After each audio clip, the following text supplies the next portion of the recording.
si Flap TZ on that Arlot. But let's not forget na si Ogwen din Flex ay napakalakas mag-Arlot. Kaya naman na i-open ito ng TNC Pro Team, taking away the Nolan. Ito na ba yun? Kukunin na nga ba nila? Kasi parang pwede na nga nilang tapatan, or pwede naman kasing tapatan if ever ng TNC, pero going back to the idea nga na ang Vexana rin ay na-open tapos parang natanggal na lahat kasi even na TNC sila na mismo nagtanggal na Nolan. So with that out of the picture, Vexana ngayon medyo i-consider natin na so far free reign pa naman yung pwede niyang maggawing paggamit dito sa hero na to, na isa sa sobrang hirap tapatan despite the recent nerf na hindi ko alam kung sobrang considerable na nerf kasi hindi naman nararamdaman pa. Ganun pa rin eh. Taking away the Arlot and Fredrin. Mukhang mapapaback siya ulit ang AP Bren unless they want to play an assassin. Ang combo kasi ngayon dito sa Vexana, as far as I remember, is Vexana plus 2 tanks. Kailangan may humaharap na dalawa sa harap dahil kung sasabayan mo ito ng kanyang Eternal Guard, si EG. sobrang nakakairita. Si EG Boy. Si EG Boy, ewan ko pa eh. Kasi kung may, yun na yun eh. Kasi ang ginawa nila, ninakaw nila yung Arlot, nakaw the Arlot na lang, nakaw din yung Fredrin. Eh usually, ang pinatatapat nga dyan ay back siya at ayun, ito ang pwede. Actually, ako nalilito na ako dito eh kasi pwede ring flex to eh. Oo. Itong dalawang picks na to, Barats and Xborg eh. Actually, parang flex na naman sila. Pero ano lang side note lang. Ako natuwang-tuwa ako dun sa EG Boy. Kasi doon na-realize ko. Kanina ko lang kasi na-clarify kung ano ba siya. Tinanong ko, ano ba yung EG Boy? Shortened pala ng Eternal Guard. Boy. Kasi boy. Pero Sige na nga. Sige na nga. Si Midnight yun ha. Nailusot na eh. Pero nandun na yun eh. ito rin na, ilusot eh. Yung Xborg na parang recently or walang lumipas na araw so far sa Season 13 na wala talagang gumamit nito. Pero all-time MPL Twitch hero leader natin, back siya. Si Ryzen. So hindi Mula na, Omega pa yan eh. Oo. ang tagal na pala talaga. Oo nga no. Ano meron? Parang siya nga madalas yung gumagamit ng back siya. Actually, hindi pa sikat yung back siya around Season 8 of MPL. Ay nilalabas na ata ito ni Ryzen. Kaya naman na all-time leader ng back siya ay mapupunta sa kanya. Pero syempre, umaaligid na doon sa may bandang Gedli. Si Kyle TZ with the amount of back siya games na nilalaro nila ngayon. And Brigida, tama ka. Flex picks nga itong Xborg pati na rin ang Barats both in the jungle and XP lane. So hindi pa talaga natin sure kung saan tong dalawa. Oo, ang sure lang tayo ay napakaganda nung kanilang magiging bantay o alalay either kay Kapitan or either dito sa Vexana or sa kung sino mang magiging position reliant na marksman man ang kanilang pipiliing kuhain dito for etong ang si Super Marco. Kasi nandiyan pa nga naman yung carry, open pa rin siya na pwede nating i-consider na pantunaw o talaga magiging pansagot sa kung sino man yung mga ilalabas pa ng TNC later on. Pero at the same time, kasi hindi naman natin pwedeng ubusan din. May mga clip pa dito. Etong si Super Marco na pwedeng gamitin. So ayun na, now that the carry is already taken out, posibleng ganun na nga. Mananarrow down ng kaunti yung mga options natin. Pero hindi naman nila masyado na siguro i-consider din yung matchup against the Claude at this point. I do think that the Claude is one of the safest gold laners ngayon. Despite all of the nerfs na dumaan sa Claude for the last 3 patches. Claude pa rin ang pinaka-safe. Ikaw, Manjin, ikaw yung Claude expert dito eh. Ang hirap kasi ulihin eh. Minsan kahit kalaro mo yung mga Claude, tas kahit kabisado mo na yung kailan siya mag-out sa BMI, minsan nasa moment ka na yung clash na clash ka, hindi mo pa rin malalaman kailan siya mag-BMI eh. Mas nado na kapag late game na, no? Yung pwede ng 2 times yung balikan ni Dexter. Ng Dexter eh. So, yeah, I like of course the answer of AP Bren kasi ayaw mo rin na may Liliang kasama yung Claude kapag nag-late game. Pero I think this is a great early Claude pick para sa side ni Coach Bentix kasi kahit paano, pwede mong abutin yung Vexana sa likod. Yun at yung Arlot ang mga magiging problema siguro dito nung kanilang backline. Pero speaking of huli, nakakaw din to I think para sa side ni na Coach Bentix. Kasi gusto mo may setup yung Vexana eh. At parang ngayon na meron pa silang Tigreal na hawak, medyo hindi mo na medyo parang mag-aalangan ka na mag-invest in a super all-in siguro na type of composition na ngayon ay hindi naman sobrang makikita natin sa side ng AP Bren. Talagang medyo balance pa naman in a sense. Pero medyo magkakaroon na ng ilang doon sa parte na yon. Tapos may pa sila, magkaka-access pa sila agad-agad doon sa kung sino man yung gusto nilang hanapin. May mga naman doon, may parang mga mechanisms naman na such as the Firaga armor para maka-out yung immune na meron dito yung Detona's Welcome. Pero as for yung mga mahirap hulihin, rin. Oh! Ayun! Pigi na nga. Ayan na. Nahulaan. Kaya kanina marata na, nagbubulungan na tayo dito ng Digi eh. Bumubulong kasi si Umi sa akin ng Digi, which is may make sense. Kumbaga parang at this point, Briggs, as you said, may pangligtas na sa Xborg sa sarili niya, may pangligtas na rin yung Barats. Pero ba't hindi pa natin tapyasan pa with the Digi? And ang ibig sabihin nito, no, sa dinami-dami ng crowd control ng TNC, with the Tigreal, Fredrin at pati na rin ang Arlot, baka medyo mabawasan na din ng damage. But I like this gourd pick. Shout out doon kay Naisu sa kabila ng English desk. Nakikita ko, nagse-celebrate na din sila doon. Sir Dong, I know you like it, Sir Dong. We all know that you like the gourd, Sir Dong.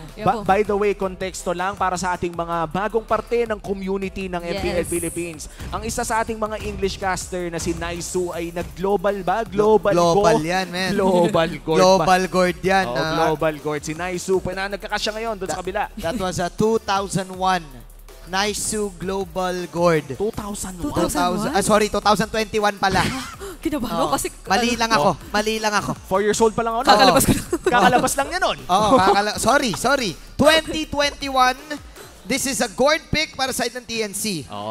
But now na nakalatag na ang lahat sa game number 2, Brigida, in terms of the early game, sa tingin mo ba ay mas may palag na dapat talaga ang TNC Pro Team ngayon? Definitely dahil nasa kanila rin yung potential na maagang makapagpa-burst down dito ng mga relatively malalambot nga naman dito na mid laners ng AP Bren such as sina Ogwen and sina Few, or either that ma-force nga yung crucial skills na meron o pwede nilang gamitin dito na hindi naman natin siguro aasahang makapag-level 4 din agad-agad kapag ka nandoon na tayo sa mga maaga nila magiging pagkikita or maski yung ating first turtle unless makuha nila agad yung kanilang level 4.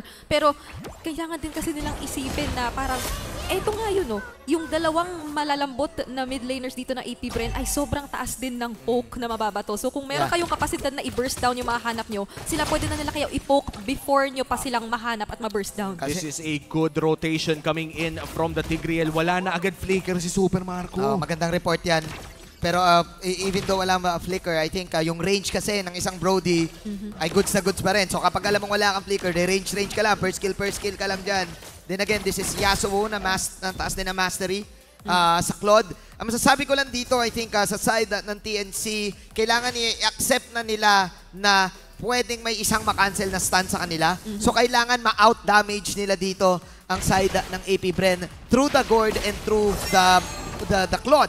Then again, tinatarget kasi yung ultimate ng gourd ni Hatred So kailangan tumama yun.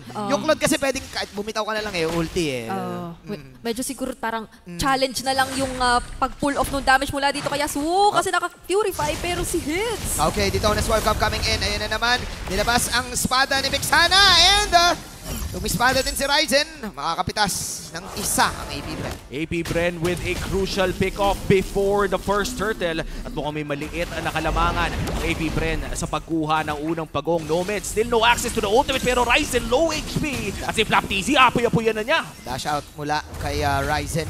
Ito yung tapang ni Flaptz na pinapakita. Flamethrower lang. Pinapapulan nila si Ryzen dito kasi nga magkakaroon na ng turtle So alam nila na pwedeng mag-back si Ryzen unless gumo pa rin. Hindi tinigilan ni Flap.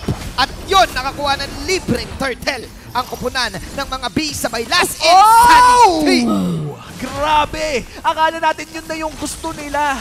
Pero may nahanap pang butas ang AP Bren at talagang rekta lang sa pagpasok si Flap. Binitin lang tayo ng kaunti pero inabot pa din nung last insanity na yun and doon pa lang pumasok na agad yung fact na napakaganda ng advantage na gawa ng AP Bren doon sa XP laners nila kasi at that moment hindi natin masyadong nakita pumasok sa picture si Hits dahil nga hindi din siya level 4. Ngayon pa lang siya nag-level 4 whereas etong si Flap kanina pa siya nakakapag-provide ng zone, kanina pa siya nakakahanap o nakakapagbigay ng information at nakakuha pa siya nung pahabol na kill para dito sa kanilang kupunan. So, meron nang nag-exist agad na advantage para dito sa AP Bren. Kitang-kita naman nagre-reflect sa gold and even sa kills. And 1.3k gold lead ang meron ng AP Bren. Mukhang ang early game ay na-secure na naman ng mga bees. Kailangan makahanap ng TNC Pro Team ng isang winning team fight or kahit objective trade lamang. Ito yung ganawan na pagka nagbigay ka ng isa, huwag mong ibigay ng libre. Oo nga, nakakuha sila ng extra dun Saglit lang, dito na welcome coming out from Kyle TZ. Ito na yung mga extra stun na meron. Gush coming in from Hatred. Nomad, sumubok pa siya dito. Pero nabitin siya, hindi ata tumama yung kanyang ginawa niya. Actually, siya pala yung na-deads. Oo.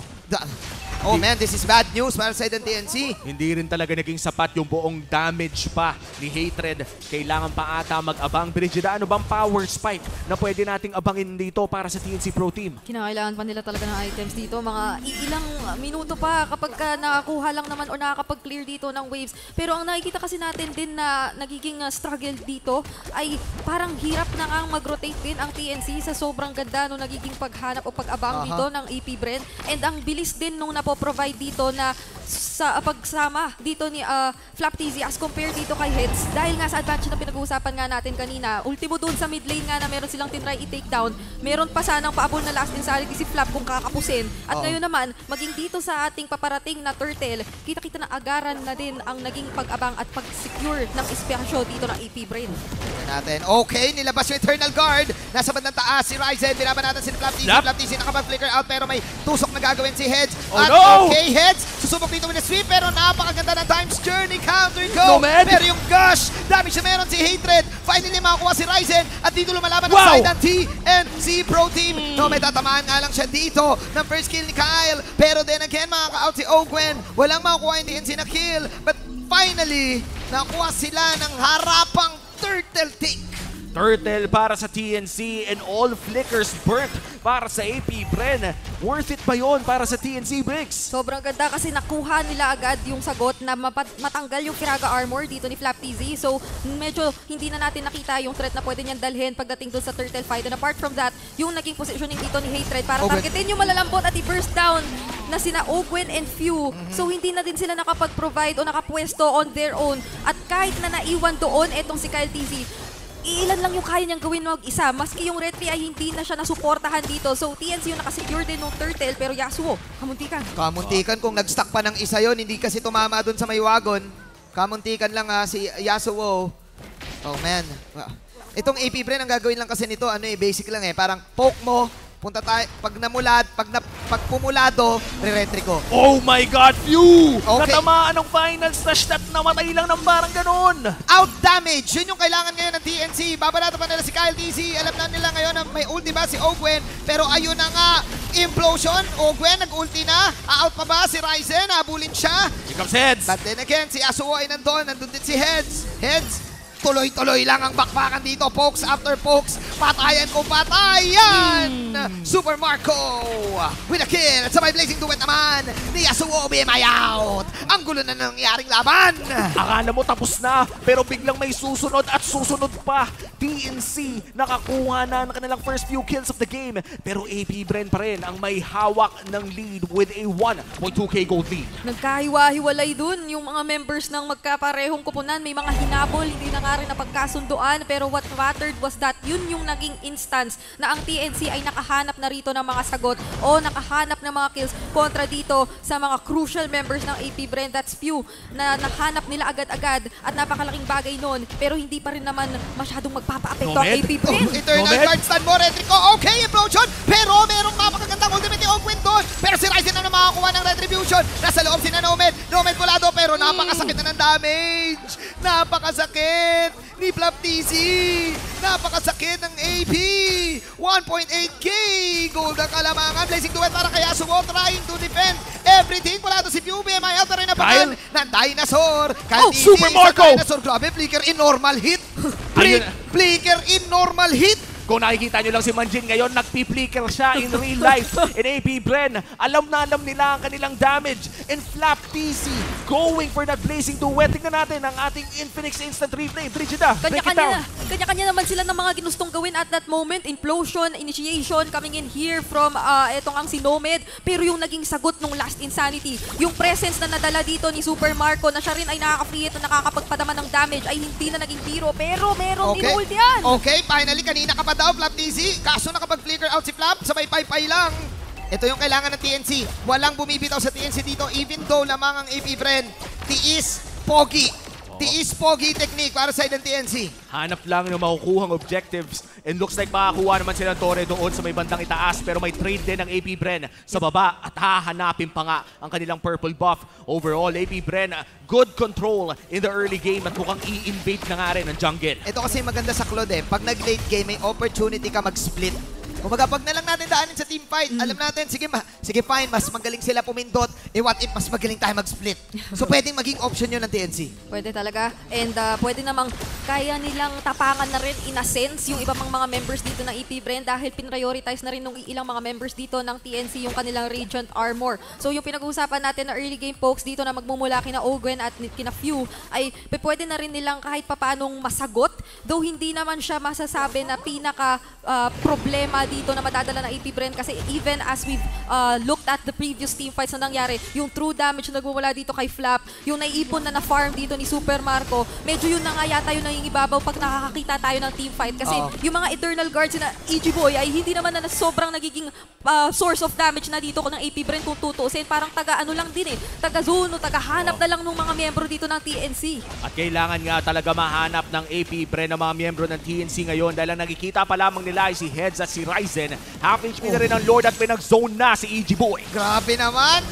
Initiation yung Eternal Guard na yon para makalibre ng Lord ngayon. Kyle TC, yung yam na naman. Si Ryzen ngayon ang mababanatan at makakagat at mukhang hindi na masyadong makakaangat ang TNC dito sa team fight na to dahil tuloy-tuloy ang pag-abusado ng AP Bren. Yasuo with the at doon makakakuha pa nga 2 for 2 at ligtas pa ang TNC even though nakuha ng AP Bren ng Lord. Yasuo is back! Napakaganda ng trade na ginawa ng TNC doon. Finally, makikita natin na may damage na ang kanilang Claude. But still, that is the first Lord taken down by AP Bren at lamang pa rin sila ng 3,000. Gusto ko yung iniisip pa natin kanina, or at ako at least, na maka-compromise kaya yung posibleng damage dito, additional mobility na makukuha ni Yasuo on this Claude dahil nga naka-purify siya. Pero in that particular instance na nakita natin kanina, understandable, kasi nga naman hindi siya magagamitan ng Terrify, hindi na rin siya magagamitan ng kahit anong mga panghuli para hindi siya makatakas na reverse time whatsoever. Pwede lang niya talagang ibato ng ibato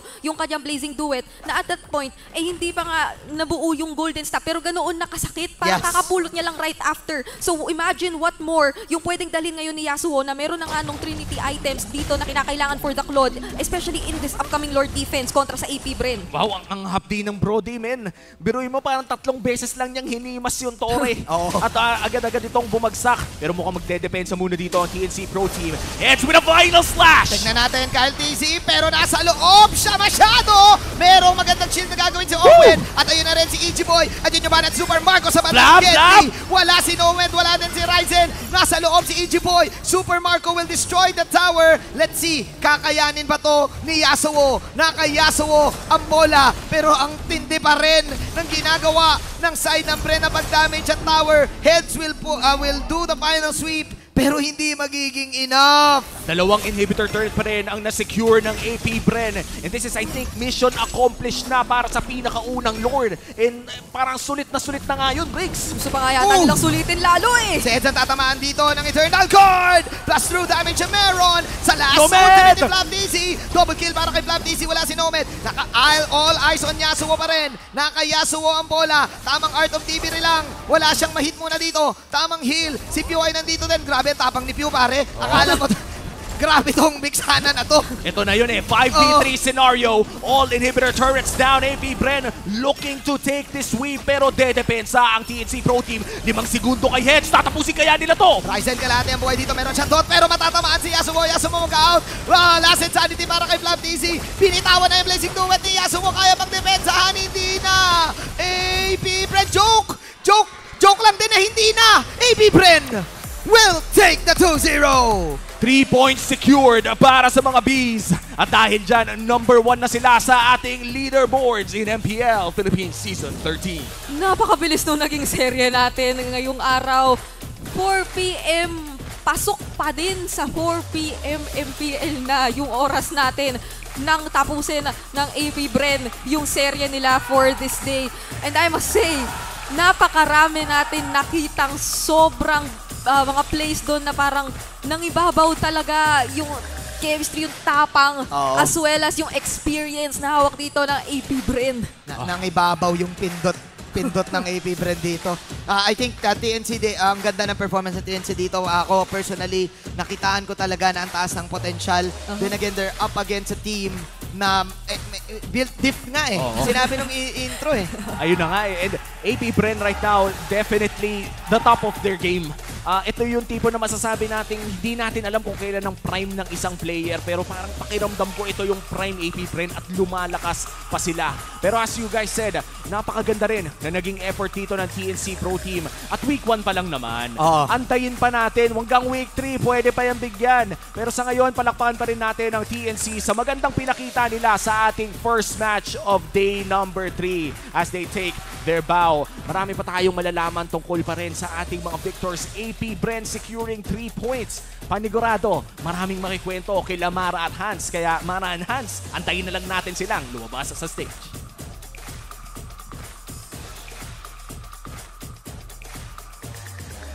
What a sweep by AP Bren. Let's give him a round of applause. Alam niyo, parang hindi talaga kayo nahihirapan. No? I agree. Meron At this point. Meron kaming ginawa kanina bago magsimula yung laro. Feeling ko kailangan namin to gawin with you guys. Sino yung mga nag-trending ngayon? Ay, maganito. Of course, ganyan. Okay. Kunyari, taga AP Bren ako. Okay? Okay, you do it first. Okay. Kailangan marinig ko tig-iisa sa inyo. I'm an AP Bren player. Of course, lagi akong mananalo kahit saan ako pumunta. Ikaw, meron ka ba? I see it. I'm an AP Bren player. Of course, napakaganda ng outfit ko. And also with my gameplay. Ako pa. I'm an AP Bren player. Of course, mag-roster reveal kami sa Japan. Okay. Gets nyo na. Gets nyo na. That's true. We're gonna go down the line, alright? We're gonna go down the line. Okay, ikaw muna. Ikaw muna, few. I'm an AP Bren player, of course. I'm an AP Bren player. Of course, makulit ako. Okay, okay. Ogwin, I'm an AP Brent player. Of course, konti lang sagot ko. konti lang sauce mo. Count easy. I'm an AP Bren player, of course. I'm an IP Bren. Of course, lagi kami nagsusuntukan ni